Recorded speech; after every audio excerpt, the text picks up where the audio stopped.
Okay, before you hit that 15-second forward button, just give me like 1.5 to 2.5 minutes, which will probably turn into 4 because I'm long-winded, but just a couple minutes to tell you about some exciting stuff. And don't worry, this isn't some advertisement for 30% off some shitty hotel in some crappy town that you don't want to be in anyway.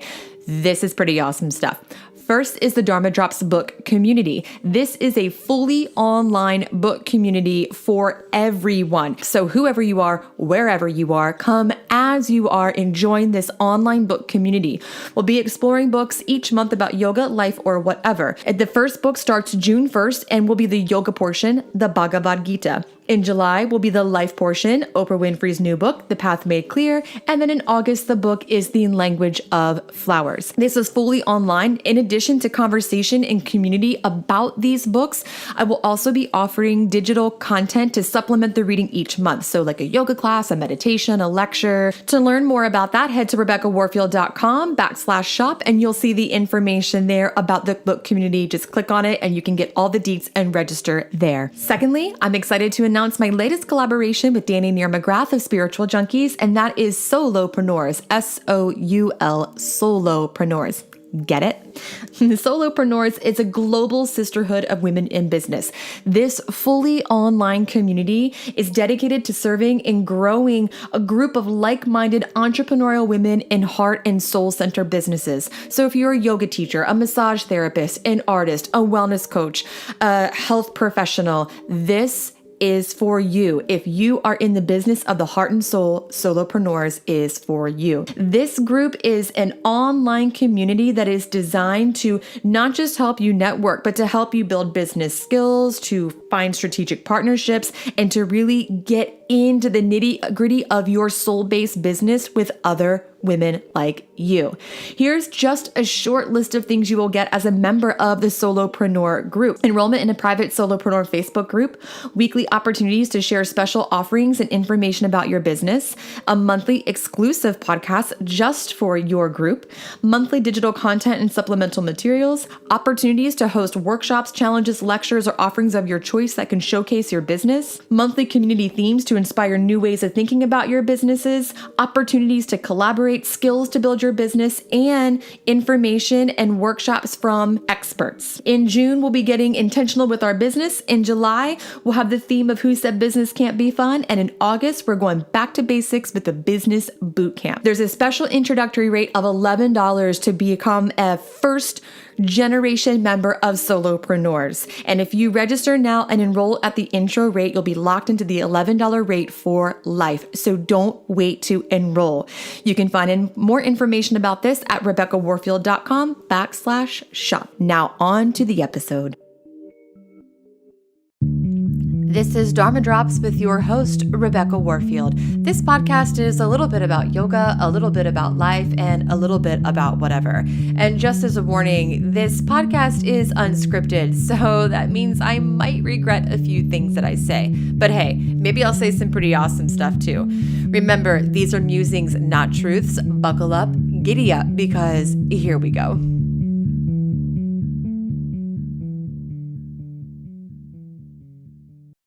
Hey, Dharma Drop. Oh my God, I can't even say the name of my own podcast. Hey, Dharma Drops listeners. And I'm not editing that out. What's going on? It's me, your host, Rebecca Warfield, and I'm here today on Zoom doing a virtual recording, my second virtual recording with Keegan White, coach and speaker. What's going on, Keegan? Hey, Rebecca. Hey, what's up, dude? How's it going? Really great. Really great. I'm glad that, here in North Carolina, we've got some sunshine and it's a long winter. So I'm grateful to see some sunshine. And yeah, but you're closer to the central part of the state. You're in Chapel Hill? Durham. Okay, so you're in Durham. That's why we are recording virtually, because we're not in the same place. So it's kind of cool that we get to do this. I know. Mm-hmm. I'm currently hosting an online workshop. It's called 31 Mantras in May. And by the time the Dharma Drops listeners are listening to this, it'll be almost over. So it's kind of, I'm speaking in the future. They're listening in the past tense. But, in this Facebook group, we're talking about different mantras, but really the point is to build community. And I was thinking today about how cool is it that we get to do this stuff, like build community and talk to each other with technology. It's really amazing. Absolutely. Absolutely. Yeah. Yeah. Okay. So, Keegan, you're here today to talk about, can you share with us the work that you are doing? Yeah. So, I have been in personal development for well over a decade, and working on my own mindset and the way I show up in the world, and then also supporting women for over a decade as well. And so it constantly evolves. And so the work that I do right now is primarily on supporting women on learning how to tame their inner mean girl. Oh, like Mean Girls, the movie, like that so fetch type of Mean Girl. Yes, yes. Yes. Because it doesn't matter, and men go through this too. But I love working with women, and Hmm. I am a woman, so therefore, it's easier for me to identify and to support women Sure. that way. But and especially at how our inner mean girls come at us, and specifically, for me, I didn't even know that voice. I just thought it was a part of me. And it wasn't until I came into 12-step recovery 13 years ago where Hmm. I got the first opportunity to really look at my thoughts and really started to dissect what that voice is and how much it was influencing and impacting my life. And I didn't realize, honestly, how detrimental that voice was until I Hmm. started really doing that kind of work. And Yeah. it was insidious, and it was relentless, and it was coming in left and right, and body image, and not smart enough and not good enough. And it was just this constant bombardment of negative self-talk. Yeah. And I think it's interesting that you said you didn't even really notice it until you went into 12-step recovery. But for other people, it might not even be something like that. I know for myself and so many people, they don't even know that there is an inner voice. They just think that's life, you know? And I remember in my yoga teacher training when someone said to me, it was, of course, my teacher, Lexi, she was like, you are not your thoughts. And I was like, holy shit, I never knew that. And like I went to Catholic school, girl. And I remember in first grade, my teacher, who was a nun, she told me, she was like, if you even think that you're going to hell, you will. So, of course, what goes through my brain, right? Like, I'm going to hell. I'm like, well, shit, I'm going to hell. That's it. So not that that's necessarily like the inner mean voice, but it's sort of a testament to that we do have this voice and we're not always aware of it. Yeah, yeah. Mhm. And the more work that I do on this, the more that I really understand that there is a lot, and there's probably people listening to this podcast too, where there's a whole population of people that don't understand, and it's not no fault of their own. They just haven't been taught. We don't teach this kind of stuff in school, although we really should. And think what a better world this would be if we learned from an early age that voice is actually the inner critic, and Mhm. that voice has a job. And that voice, its job is to keep us safe from emotional hurt, from risk, from failure, from disappointment, from rejection. And so, anytime we're faced with um, anything that is outside of our comfort zone, and it could be 100 times or even 1% better for us, that voice is going to come up, and that voice is going to say things like, "You're not ready. You're not good enough. Wait 5 years, then you'll Mhm. be ready." That imposter syndrome can come up. And so it comes up as a way because it is literally trying to keep us safe.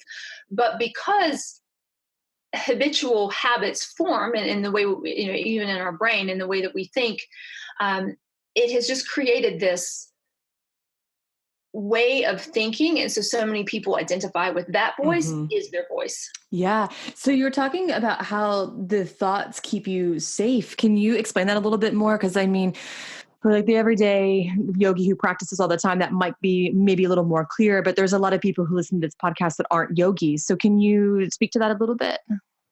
Yeah, yeah, absolutely. So let's say that I love this analogy of, let's say you want to start a podcast, right? Oh, You get this, yeah. And you're going to call it Dharma Drops. yeah, right? You get this idea one day, and you're all of a sudden you get so excited. You're like, I'm going to start a podcast. And immediately that voice will come in and say things like, well, you don't know anything about starting a podcast. Hmm. I bet if you listen to podcasts for about a year, then you're going to be ready. Or if you go enlist in a course, and get some training, then you'll be ready. But then I'll come up and say, well, about that course, I don't know that you necessarily have the money. So it's just this endless trap of trying to keep us safe. So you can go down a rabbit hole of noticing or just seeing that it is coming up and saying things like, what if, or don't do this, or you're not ready, those type of things. Yeah. And I like that you said it keeps you safe, because I think sometimes once we start to recognize the inner voice, it's easy to feel really frustrated. Like, dude, what are you doing? Like, why do you keep thinking these things? Right. But it's just a method of protection. Like, how sweet is that of our minds to try and keep us safe, but it's our work to move past that. Yeah. Yeah. Yeah. Yeah. And so I'll give you a real personal example. Cause I was doing some work around this morning. So, I am very fortunate in that I do the work that I do. So when it comes up, I get to see it, and I get to, if you practice yoga, you might understand this, but if you're newer to this work, it might be like, what? But I'm at a place now where I can sense when I'm in the fire like that. And it's almost like I'm able to just step outside of myself and see it for what it is. Yes. And that has taken a lot of skill and a lot of practice. But that doesn't mean that it ever goes away. It doesn't mean that I'm exempt from this voice coming at me.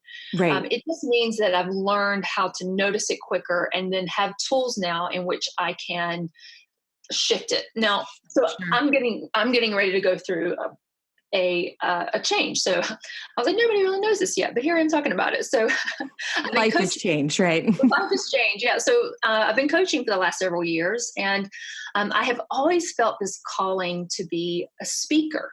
And I'm one of those rare people that love being in front of. Oh my God, I love public speaking too.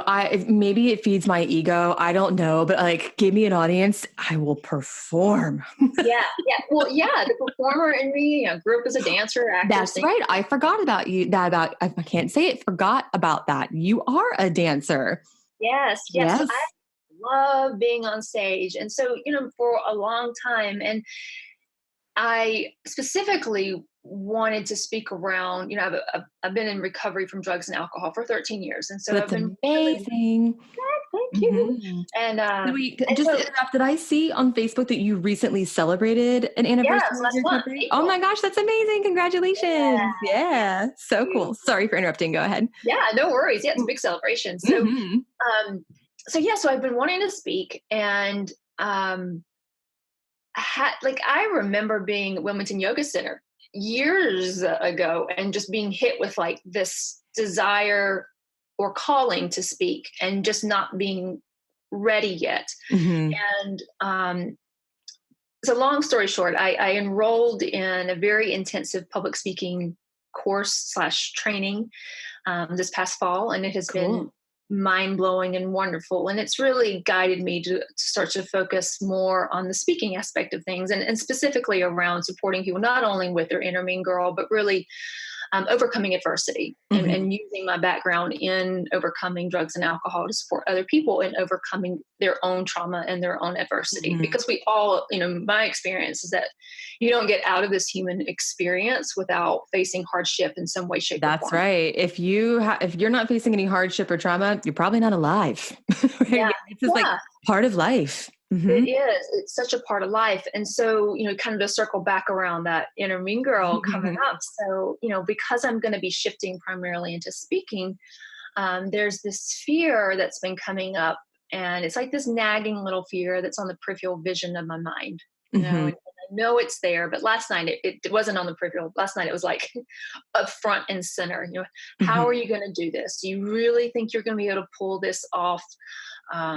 Who do you think you are? You're not going to be able to do this. You're not going to be able to make money. Nobody wants, just that downward spiral. And I woke up this morning and I was like, oh, there you are again. And I said, well, here we go.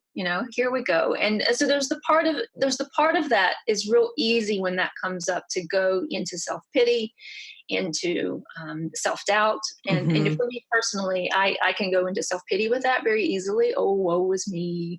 I won't be able to make any money kind of stuff. And, which is, and like, it's not true. It's not. It's not when we feed into or when we buy into those lies that inner mean girl or that inner critic tells us, then we're surrendering. We're giving up to that voice having the control and having the power. And so, for me this morning, I have a morning ritual that I do every day. It's so funny. The last, I think 3, maybe 4 episodes I've recorded, morning rituals have come up, which I think might be the universe telling me to get my shit together and have a morning ritual. Cause right now my morning ritual is like rolling out of bed and like, oh my God. Yeah. So you have a morning ritual, which is good. Yeah, well, I do, because not only do I have a background in drugs and alcohol, I've also suffered from depression and anxiety. And so I don't take any medication at all for those anymore. And so a method to combat that is I have to do a morning ritual. I have to get my mind somewhat right. Right. Like I've got to take care of myself mentally. And that's a non-negotiable for me. And so part of that morning ritual is I'll share with you. And one thing I learned early on in my coaching is that when you're starting to implement a new habit, if you can think about a habit that you already have and then pair those two things together. So for example, I don't drink or do drugs, but I damn sure drink coffee every single day. Me too. Too much. Yes, I love my coffee. I love it. Like anywhere we go to our hotel, I'm like, where's the coffee? If I travel, where's the coffee? Got to get my creamer. Look, I just took my first swimming lesson because I can swim. Like I won't die in the water, but I'm not an amazing swimmer. And I just took my first swimming lesson today at 10:30 and it's at the new YMCA and they offer free coffee. I could not wait. Like all day I was like, I can't wait to get my free coffee. I can't wait to get my free coffee, which is so ridiculous. But like, that's how much I love my coffees. And I'm like way excited about the free coffee at the YMCA. It's ridiculous. I love that. I love it. Yeah. So if you have something like that where you drink coffee every day, you can use that as a tool to implement your mindset work or your devotional or your journaling. And so for me, that's what I did. And that was really helpful because I knew I was going to drink coffee every day. So I just sat down and grabbed a journal. And so with that, I do a series of 3 sections. So the first section is 5 things that I'm grateful for from the previous day. Oh, nice. And that's really a wonderful way so what happens is our brains are wired to look at the negative. So that's why when you can get 10 comments that are praise and positivity, and you get that one feedback where it's like, even just underneath, like maybe 50%. So it doesn't even have to be full on negative. God, I remember in undergrad, I got this paperback and I read through all the comments and all I saw were all these really negative things. I was like really upset. And then like I got to the back of the paper and I got an A on it. And I was like, wait a minute, what? And so then I looked back again. I was like, oh, there's actually like a whole bunch of really nice things that he said on this paper, because I just couldn't see them past the noise of the negativity. Yeah, it's crazy. It's crazy, but it's just we're hardwired for it. And so when we can focus on gratitude, that will help shift the brain to start looking for things to be grateful for. It's such a powerful exercise, especially if you are in a work situation in which you just are less than happy, or maybe you're in a relationship and you're going through a funk and things are challenging, or maybe maybe you as a whole right now just possibly are feeling just under the weather or just sad or depressed. Sure. Depression can practicing gratitude it sounds so simple, but it really can start to shift the way that your brain looks at things. So that's the first thing that I do is I focus on the 5 things from the day before that I'm grateful for. And then I write 3 things that I did the day before that I'm proud of.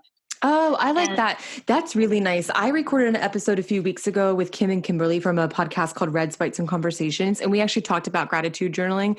And I've mentioned this before. I lost my gratitude journal. That tells you how great I am at my practicing gratitude. But I like that noting things that you've done that you're proud of too, because that kind of circles back to an earlier podcast episode. But often we talk about all the things in our lives that we need to fix, all the things that we need to change, the things that are wrong about us. But there's so many things that we're doing that are awesome. And to list that out, that's cool. Yeah, yeah. And what I love about that is since I started adding that to my gratitude practice in the morning is I will find myself throughout the day saying things like, Keegan, I am so proud of you for blah, blah, blah, blah, blah. Because before I Yeah. wouldn't necessarily have done that, but now it's part of my routine that my brain is looking for things to be proud of. Right. That's, again, incredibly important because that inner mean girl is going to come at us and say things, all kinds of crazy shit about Yeah. all the things. Well, it's like kind of like practicing mantra or like breath work or something. You don't do it to practice mantra in the moment. You don't practice breathing to practice breathing in the moment necessarily. You do it so you can have that tool later, right? When things are like off the wall and you're like, oh my God, what do I do? You just know what to do, you know? Yeah. And so the same thing, I like that, saying what you're proud of, it just becomes a part of the way you work and operate in the world. Yeah. Mm-hmm. Yeah, absolutely. Cool. Yeah. And so the last part of it is I write about worthiness. And so I feel like as humans, we all have a core belief that kind of spiders out. So that core belief for me is unworthiness. And so I Mm-hmm. see that that's the theme that spiders out through multiple areas of my life. And so for me, I write 3 to 5 things around worthiness. And usually that I use that as a tool for things that I want to bring into my life. So almost like a mini manifestation is I Mm-hmm. think about the things that I want to bring in and I'm worthy of having them. Mm-hmm. And again, that's just it signals when you're writing things down, it signals to your brain that it's reality. And so that's why it's another really powerful tool is manifestation is also not just speaking it, but writing it as well. Yeah, I feel that way about writing because it like takes things that are your thoughts, putting it on paper. And in fact, I've been teaching a writing course right now, and I always have my students, it doesn't matter if they're college students or yoga professionals, whoever it is I'm working with, have whatever it is that you wrote down and say it out loud too. Because when you suddenly have to hear these things, not that they're not real before, but they get like really real. You know what I mean? Like suddenly all your senses are a part of that, undertaking. And so that's really powerful. Absolutely, absolutely. Mm-hmm. In fact, when I work with clients, that's one of the first things we practice is when you hear that inner mean girl come up, you have got to say it out loud. And sometimes it can be to another person, or sometimes it's just to yourself, because in your head, that voice sounds so real. And when it feels that So real. real, yeah, it can just take you down into this spiral rabbit hole of negativity. And it's like as soon as you voice it and say it out loud, for me, it's always like, God, that's so ludicrous once I say it, but when I Right. think it, it's Right. real. Yeah. I know you say things like sometimes I say things out loud, even if it's not like, inner mean girl critic, I'll say things out loud and I'm like, that was not a good idea, or sometimes I'm like, okay, it sounds better when I say it out loud, so there really is something to like saying something out loud. And if you believe in like the metaphysical stuff too, which I go in and out of sometimes, but there's something about putting that like vibration out to the universe, especially if other people can hear it, Yeah. it's really cool. Hmm. Absolutely. I want to go back just for 1 second because I do like what you said that the brain's going to work. And I feel like a lot of times where people maybe get off the path and get frustrated is they think that the mean girl, the inner voice, the thoughts will stop. And like the brain, like you said, it's going to do what it's going to do. And so I like that what you're offering are tools to remind yourself that it's just the voice. Because I don't know about anyone else. I have not achieved enlightenment and my brain hasn't stopped yet. This thing just keeps on going, So I like that you're offering tools for this thing that's going to think whether you want it to or not. Yeah. Yeah, Mm-hmm. absolutely. And shoot, I was going to say something and I forgot. It'll come back to me. Oh, I know what I was going to say. It just came back to me. Your visualization, Yay! watching you. Yeah, that actually helped me remember what I was going to say. For those of you listening, we are also filming so we can see each other. Yes. So thinking about the brain, and specifically with yoga, it's called a samskara, and Mm-hmm. basically an imposed belief that someone else or society or culturally has been imposed upon you. But what happens in the brain is if you think about a record, for some people, they might be like a record, but Dude, if anyone look, the other day I said out loud to someone, I said, I'm not a player. I just crush a lot because I was talking about someone else. And the girl I was talking to was like, what? And I was like, well, what year were you born? She's like, 1999. I'll be damned. That song came out in 1998. And I was like, whatever, get out of here. had that in college. I was in a sorority and we had, what was it? It was something like, I can't remember, but we use that slogan as our sorority thing. Yeah. Yeah. So whether it be a record or your playlist that's on repeat. But specifically a record, because if you look at a record, they have those groups. And so that's basically what happens in your brain when you have a samskara or imposed belief or even a thought. So anytime you have a thought or a habit is created, what happens in the brain is it creates a group, just like the group of a record. The more that you have that thought or the more that you repeat that pattern, the deeper the groove gets. So if you think about, if you've had, let's say I'm 41. So let's think about if I've had a thought for 41 years that I'm not good enough, that's a deep ass groove. Yeah. And it takes a long time to climb out of there. Yeah. So, some people might look at that and go, oh my gosh, it's impossible, but it's not impossible. It's more about, think about the deeper the groove is, then it just means that it takes more work to get it out. That's all. It just takes and more that work. It's a practice I find too. Like I'll get out of these samskaras or I'll get out of these cycles and I feel like I'm like out of it. And then suddenly I'm right back in it, but I'm a little bit more skillful the next time around at getting out of that groove again. Yeah, absolutely. Absolutely. Just like I shared earlier about, having that fear of stepping into this speaking and making it more full time. I mean, that lasted a total of a couple hours last night, and not even a couple hours, maybe an hour last night. And I woke up this morning, it was less than an hour. That's a skill set that I have developed to not fall into that trap, and being able to recognize it for what it is and being able to take action to get out of it. So what are the best ways in your experience, whether it's been for you or for people that you coach or maybe like past yoga students or something, to start taming that inner voice or to start just witnessing it or recognizing it and to move past that? Yeah. So especially if somebody's brand new to this work, one thing that you can do, and this can be a little overwhelming, so be very kind and gentle to yourself as you do this, because just like I said, the first time I started really looking at this, I was involved in a 12-step program. And so for us, we did worked the steps, and there was one step in particular that had us look at our character defects. And so for me, it was all about the way I was speaking to myself, because it was so brutal. And I just remember, in one sense, oblivion is preferable, in one sense, if you don't know, then you can just walk around in life and just be a victim and be in blame and just chilling, right? Not taking any action because you're the martyr.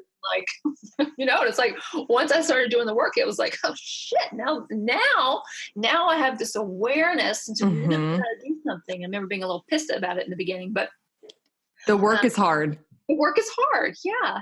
So if this is new, one thing that you can do is take a little journal with you around throughout your day. And just every time you notice that negative voice coming at you, just writing it down. What are the thoughts? And this is something I give to clients in the beginning, and I ask them usually to do it for about 3 days. And they don't usually last 3 days. They'll usually message me and go, oh my God, this is so, I didn't realize, I didn't know it was going to be so challenging. I didn't know the impact it was having on my life. And so, that's really the first line of defense is bringing about awareness. And I saw something really interesting on Instagram today. What she was doing, she was actually they were called Seahawk Links at UNCW. They're kind of like a student aid kind of, but they're not really for the teacher. They're more for the students. But anyway, she did something kind of similar, but she was charting her mood, but she drew a big plant. And then for like her good mood, like when she felt like really happy, she would color it in bright green. If she felt like kind of she would color it in like a darker green. And then, darker and darker as her mood went down. And what was really cool about it is at the end of the week, it was this color coded chart of how she was feeling.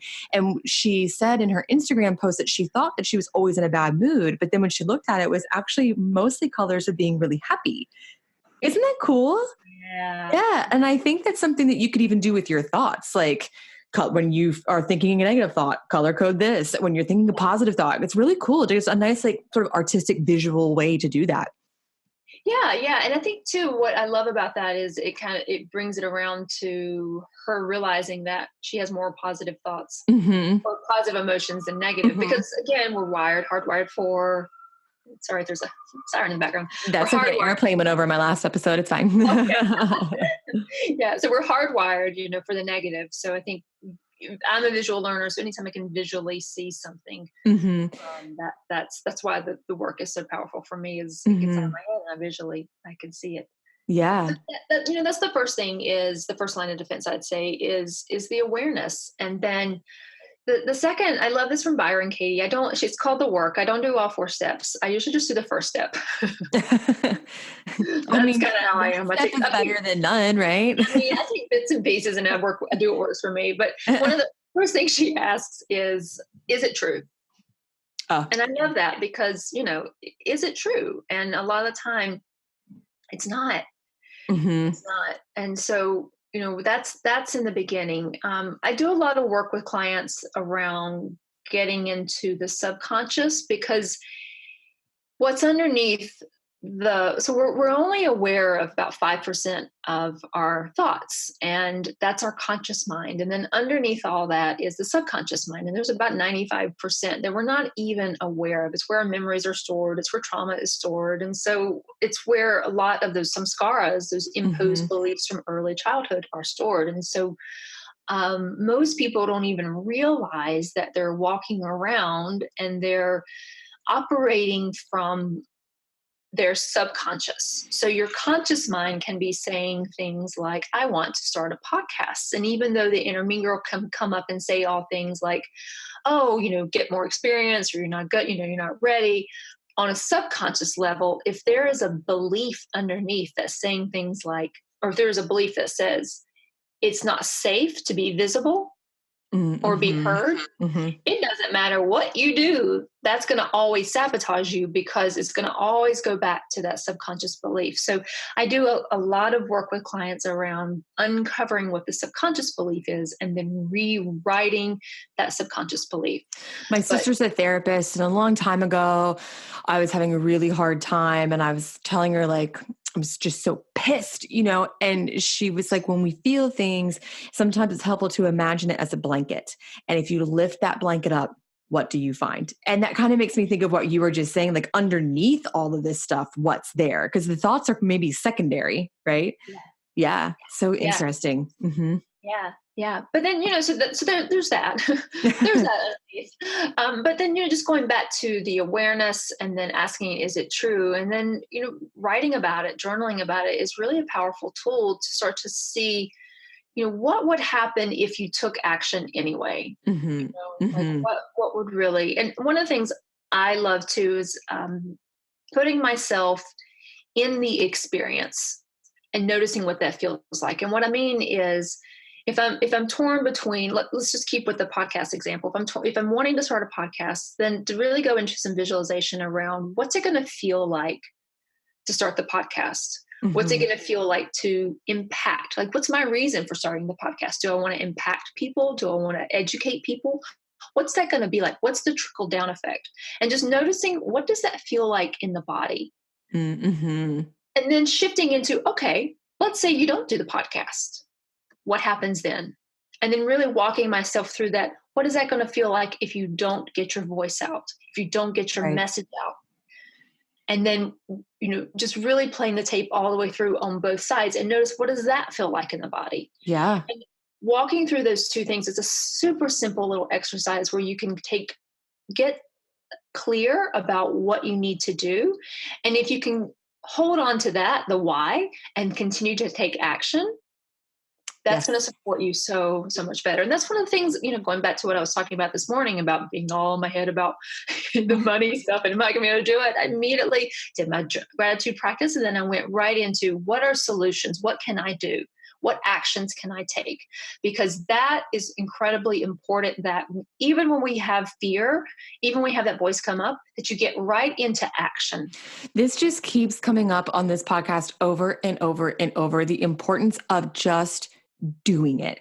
And I don't know if it's because it's like kind of a yoga podcast. I mean, I always call this yoga life, whatever, because it's like kind of about yoga, it's kind of about other things.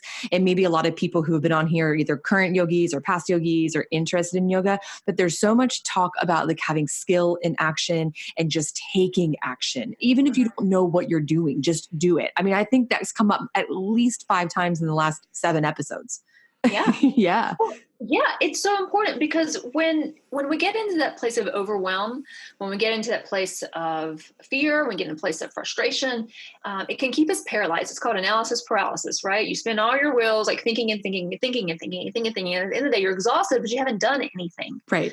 If you can take a big breath and then what action can I take right here, right now? Not, you know, if it's to start the podcast, then maybe the first action is to Google starting a podcast versus right.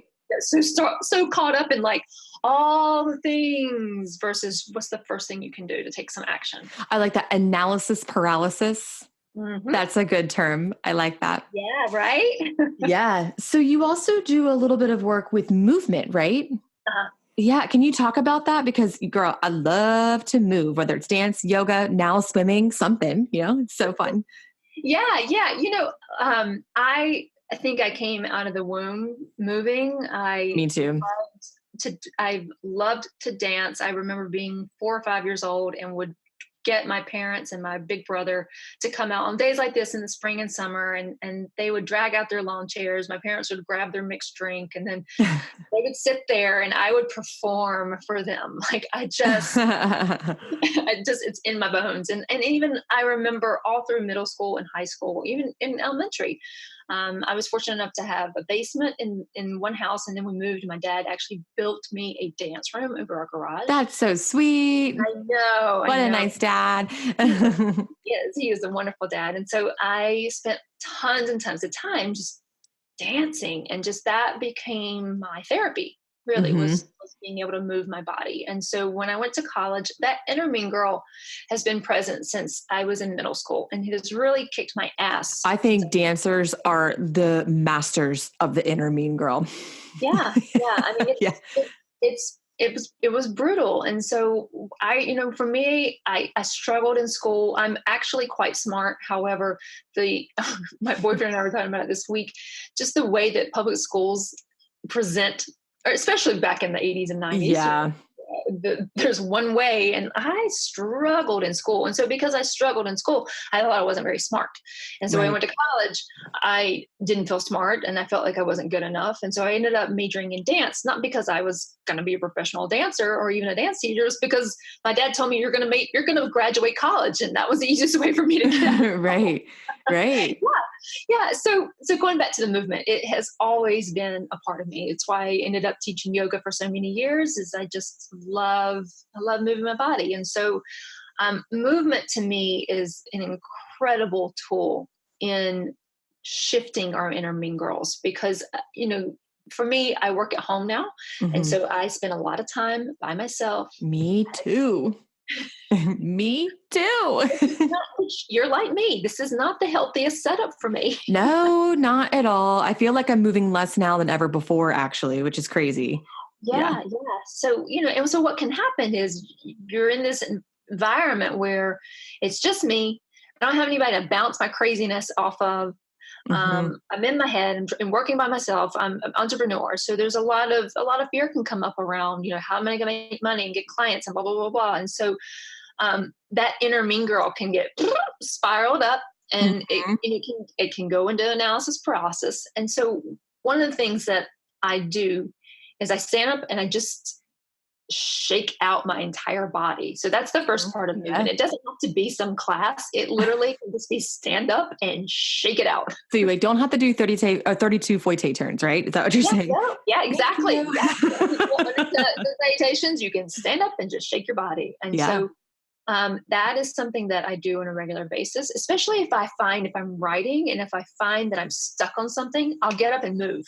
I'll get up and move and say it out loud, because the movement helps me be able to be more clear about the things I'm trying to communicate. Yeah, there was a study I saw a few years ago. I was just talking about this. I don't know if it was in podcast life or in like regular life that I was talking about it, but it was whatever the study was, mentioned that students who were walking and having conversation, like instead of sitting in a classroom, if they're just out walking and having the same lecture, they retain more information and score a little bit higher on their tests. Just Yeah. having that, it's that mind body connection. You're like thinking and you're moving. Yeah. Mhm. Yeah. And that's why at school was hard for me, because I don't like to sit, Yeah, right. 8 hours out of a day. I don't Right. like to sit. I don't learn that way. So yes. Yeah. The other thing I do is a lot is I'll, especially if I'm getting ready to get on a call with somebody and I need to shift my energy quickly, I turn on music and I dance it out. And Yeah. that is one of the quickest ways for me, because I am a dancer. You don't have to be a dancer, just get up and move your body. Maybe it's a walk up and down the stairs. Maybe it's that you take a walk around your block. Maybe it's that you do put on your music, and your favorite Yeah. song, just shake it out. But And I it's think just, too, like when I get up and move, it shifts the way my brain's working. exactly, that's what it does. And yeah. And so if that like inner mean girl comes up and I get on my yoga mat, by the time I'm done, I've worked some of that stuff out, Absolutely. Mhm. Yeah, that's why yoga is so powerful. Is not only are you calming your central nervous system, but you and changing the alpha or the brain waves, going from a beta state into an alpha state. I think I'm saying that right. But anyway, you're It could changing be your anything. I would believe anything right now. And look, I always say this podcast is musings, not truth. So no one's expecting it to be right. you are changing your brain waves. I just can't remember from what to what. Yeah. But that's why movement is so good, is because it, just like you said, it helps you to work things out. So you have a Yeah. different perspective when you stop moving. Yeah, for sure. It's easy to sit down and let the brain take over for sure. Yeah. Anytime I'm like in a rut, it's usually me just sitting around contemplating stuff that's probably not even real. Yeah. Hmm. Yeah, exactly. Most of it's not real. Most of it's not real. Yeah. 90% of the fear that we think about is not real. It's Yeah. manufactured. Stories. The brain's Stories. so good at creating stories. Yeah, it goes back to that voice trying to keep you safe. Hmm. So you said a little bit that in the beginning that like men have this too, but you work primarily with women. Is there any specific ways that maybe this plays out differently between men and women that you have maybe experienced with your clients or that you just, have witnessed over the years? So I think that it does it comes up in different ways, because we're men, and men are under pressure for a different reason. Right. Women are under pressure for a different reason. Right. And so, I would say both sexes struggle with body image. Hmm.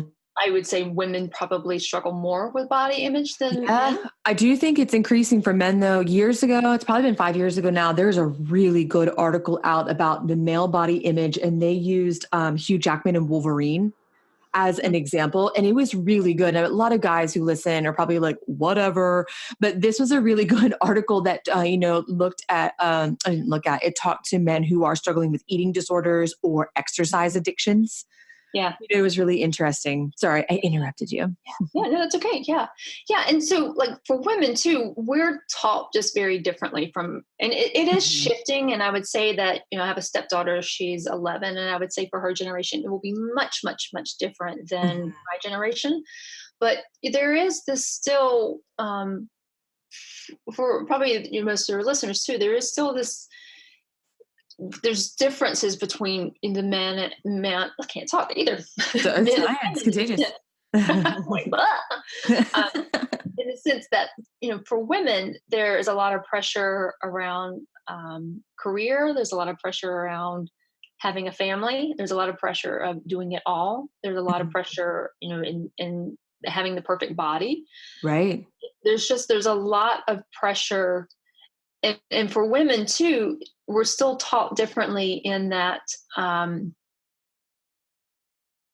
not raise their hand as much, not speak out as Right. much.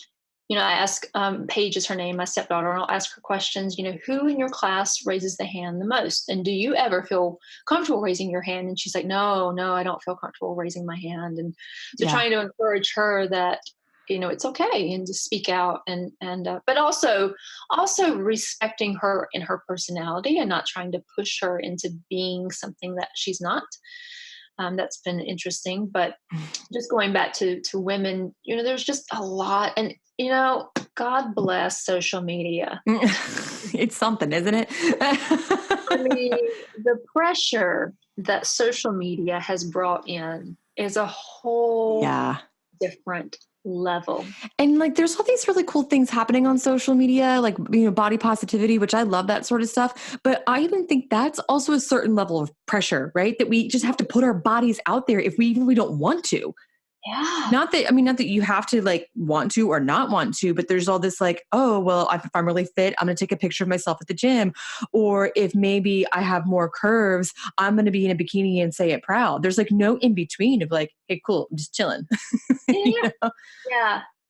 Yeah. And and even with yoga, I mean, Oh like I God. just got so pissy about yoga on Instagram years ago because I was just seeing, I won't say who this person is, but she had this major, major, major following on Instagram. And it was because she could literally contort her body into Yes. insane pretzels. It was insane. And she hadn't even gone through teacher training yet. And she was offering classes and workshops and Oh trainings. no, it's so dangerous. Yeah, just because you can contort your body does not mean that you need, like, do you know how to teach safely? I mean, Right. And you can what sort have of standard does that set? You know, right. because most people aren't going to be able to do those Oh things. no, yeah, Right. yeah. And even if like I showed up to yoga with a degree in dance, and it Hmm. doesn't mean that I can then just teach yoga without any experience or education. You still have to go through and get your Right. teacher training. It's no different than if you have a background in gymnastics, which I think this person did. That's great. You have a background in gymnastics, but that does not translate at all Right. to yoga. And teacher training is just like the first step. You hardly know anything when you get on teacher training. You know what I mean? Like you're just figuring it out. It takes forever to learn these things. Yeah. Yeah. Social media is something else. That's for sure. Yeah. Yeah. Hmm. So, I think that there's a lot of pressure. Yes. But what And you're saying about taming the mean girl voice, it builds resilience, right? I think that's what the culmination of this is. It Mhm. allows us to build resilience in our lives. Yeah. Yeah. And we Hmm. have to build resilience. That is a non negotiable. We have to be able to build resilience because if we don't build resilience, we're going to stay in that analysis paralysis. We're going to stay stuck. We're going to stay in that place of despair. We're going to let adversity come up in our life and we're not be able to get out of it. We're going to turn to drugs and alcohol. And I can speak from experience on that. And so it's incredibly important that we build resilience and that we really support our health and our wealth and our mindset. Yeah, absolutely. Yeah. Well, you're doing awesome work. This is super exciting. Yeah. Thank you. Yeah, of course. So is there anything else that's really that you want the Dharma Drops community to know about this topic or the work that you're doing that can help them tame the inner mean girl to build that resilience? Yeah. So, something that just came up is compassion, Mm, really how can you practice compassion for yourself? And so, maybe if none of those three things that I spoke about in the beginning resonate with you as far as gratitude, proud of, or worthiness, if none of that speaks to you, maybe taking time to write how you can be compassionate to yourself because we are human beings. I mhm. really feel like we're just these spiritual beings that have just been dropped down into this very uncomfortable, weird human bodies. And we're having this So weird human body. yeah, and so we're just doing everybody. Mhm. Uh, Everybody is doing the very best that they can, I say that all the time, yeah, even when they're doing the worst. even Like, when they're doing the worst. yeah, They're jerks and they're assholes and they're cheating and they're, whatever. Like they are operating from their own limiting beliefs. They are operating from their own imposed beliefs. They are operating from their own body and chemical makeup. So everybody is doing the very best that they can. And so if you can turn to be able to look at you made the decisions because with the information that you had, with the experiences that you had, with the habits and the patterns that you have. And so offering compassion towards mhm. yourself for that. And I think when we learn to tame our own inner voice and have compassion for that, it's a lot easier to deal with other people because we Yeah. can see, maybe we don't know exactly what that inner voice is, but I don't know. For me, like the more I practice yoga and the more I become aware of my own thoughts, the easier it is for me to understand what people are going through. I might not totally get it, but I'm like, clearly they're just not in a good spot right now. Yeah. Mhm. They're Yeah. not. They're not clear, as the yogis say. They don't have the clarity. So, Yeah. Keegan, oh, sorry. Go ahead. I I was just interrupted saying, you. and there's just a lot of people, it's not taught, and unless they've gotten the opportunity go to therapy, or, to go to yoga, or to go to some kind of support group. There's a lot of people operating out there that they don't know any different. And so, Yes, again, just everybody's doing the best they can. totally. So you said when we start recording that you have an offering for the Dharma Drops. Listeners, can you tell us a little bit about that? I sure can. So this Okay. is one of my client faves. And so I wanted to share Woohoo. it with our audience. It is a guided visual meditation. And this is something that came out of my life when I personally was really, really struggling. I used to live in Wilmington. I love Wilmington very, very We much. love you. And so when I first moved to Durham, everything changed. I Mhm. sold my house. I moved in with my boyfriend. All of a sudden gained a stepdaughter. Went from teaching yoga to managing and running a yoga studio. Oh, that's a lot of change. Yeah, it was, and living in Durham, which there was, went from driving 35 miles an hour to 80. And it sounds so small, but I just remember getting in the car and just being so stressed out because it was Things, just everything was different. because things in Wilmington move very Yeah. slow. Everyone talks slow. Everyone drives slow. Yes. Everything's very slow. Yes. So that's for me, my inner mean girl was coming up and really beating my ass with feeling not good enough. And it bled Mhm. into every aspect of my life. And then it just really got into negativity, and I was pissed at everybody in the world. And I got to the point where I was like, this shit's got to go. I cannot Mhm. operate like this anymore. And so this was something that I did every day until it eased out. And so I practiced meditation. And so it's a guided meditation around letting go of negativity and stepping into greatness. But that's what it's called. But what it really is this beautiful visualization where you're in a car and your inner mean girl is driving, and you're taking a moment to acknowledge, because it is important. We can't just push the inner mean girl down, because if you ever pushed anything down, it's going to come out sideways. Right. So we don't want to push it down. We want to acknowledge. We want to thank it. Thank you. Thank you. I see you were showing up and you were trying to protect me. Thank you. My Thank old you. therapist used to say up and out. Everything's got to come up and out. Yes. And so we acknowledge it in this meditation, and then we ask it to get into the back seat of the car. And then in this meditation, you've got your higher self comes in, takes the wheel, and then that's what takes you out in the rest of your day, is that you're leading from that place. So cool. So if folks want to get this or any of your other offerings, how can they find you? Yeah, so for the meditation specifically, you can go to the Keegan White, and that's KeeganWhite, thekeeganwhite.com, /meditation. Awesome. And if there's anything else, you can check out the website, and that's thekeeganwhite.com. Okay, cool. I'm going to check it out. I thought it was something I was going to have to win. And I was like, all right, y'all, I win at all the raffles I enter. So sorry, Dharma Drops listeners, you're out, but we all get one. Everybody gets one. Yeah. Okay, so I like to end things on some really random notes, because I know life is full of these really cool things and spiritual offerings and meditations, but sometimes things like TV are kind of cool too.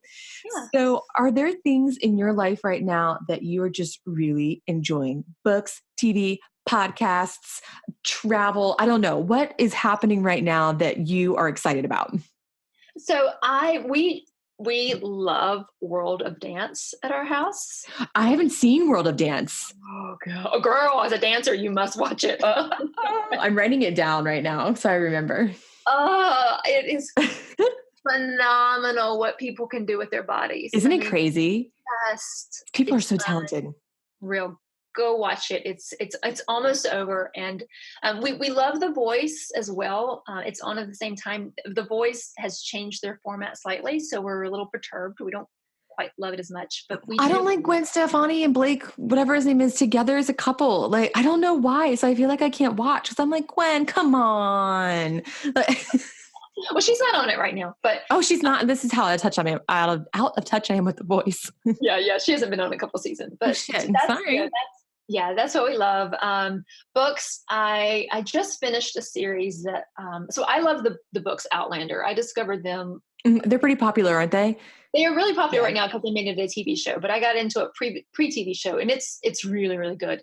One of my favorite series. But then I just discovered another author, Sarah, I think it's Donnelly, but she wrote a series, and it starts out with the first book, Into the Wilderness. Oh, I may have read, or maybe I read Into the Forest. It's What is it different. about? Sorry.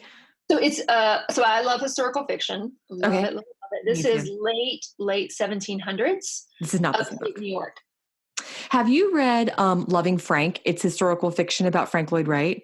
Oh, it's so good. You have to read it. And like Frank Lloyd Wright had some major trauma happen in his life, and I was not prepared for this part of the book. And I read it on vacation in Costa Rica. And then for like a day, I was like, my life is over. So it's like so crazy in this book. Loving Frank is awesome if you like historical fiction. To go back to dance for a second, I would just like to share that I recently, in 2 different performances, performed a Polish folk dance. Can I just share that shit is hard, Keegan? I don't know if you have any background in folk dance. It doesn't look like anything's happening. Dude, by the time that thing is done, I'm like posing at the end, the very last like pose that we hold or whatever. I can't think of the word I'm looking for. A pose isn't what I want. I'm thinking yoga. But in any case, I can't breathe. I'm like, because I'm so winded. That shit is so hard. I'd much rather just eat like pierogies and sauerkraut than I swear. Anything else really cool that we should check out that's, just good old fashioned entertainment? I mean, I feel like I'm late to the game with Stranger Things, but I love Stranger Things. Stranger Things is pretty good. The first season was really good. The second season I didn't love as much, but I don't know. I don't think I paid attention as closely. Oh, we loved it. We watched it twice. Oh, cool. Awesome. And Someone then asked, just one more thing. We kind of like a quirky TV show. It's on Netflix. It's called Versailles. Takes place in France, like 1600, something like that. The costumes are extraordinary. I love stuff with beautiful costumes. Yeah. You said they have like all the wigs and stuff on you. The wigs are just phenomenal. I'm like, oh, they have better hair than me. That's so cool. I really like that movie Marie Antoinette that was out a long time ago because it's so beautiful to watch, like the costumes and the wigs and stuff. And I have a thing for wigs. They're really awesome. And I got to wear a wig one time and I danced for Opera Wilmington. I was a can-can dancer. And I don't know why, they're just really freaking fun. Yeah, for real. You get to change it. It's like a change of personality, but a wig on. I know. It's like immediately you're a different person. Yes. So cool. Keegan, this is awesome. I know that you have to get back to work. You're carving out a little space in your day to do this. I know you have to get back to things. So I don't want to keep you any longer, but thank you so much for being on the podcast. And one more thing, is there an Instagram handle that people can follow for you? Yeah, it's the same thing, the Keegan White. Okay, perfect. All right, Keegan. Thanks so much for being here. Thank you so much, Rebecca. Yeah. Bye, guys. Ciao. Bye. That's it for today, friends. But as always, don't forget to rate, review, and subscribe to Dharma Drops on whatever app you're listening to this podcast on. It's a really great way to share all the cool things that are happening on this podcast with other people. Secondly, if you'd like to follow me on Instagram, you can find me at Rebecca Warfield Yoga and at Dharma Drops Podcast. Also, you can follow me on Facebook at Rebecca Warfield Yoga and Dharma Drops. And it's a little plus sign. So Rebecca Warfield Yoga plus Dharma Drops. Last but not least, follow all my shenanigans and offerings on my website at RebeccaWarfield.com. Until we meet again next time, do svidaniya.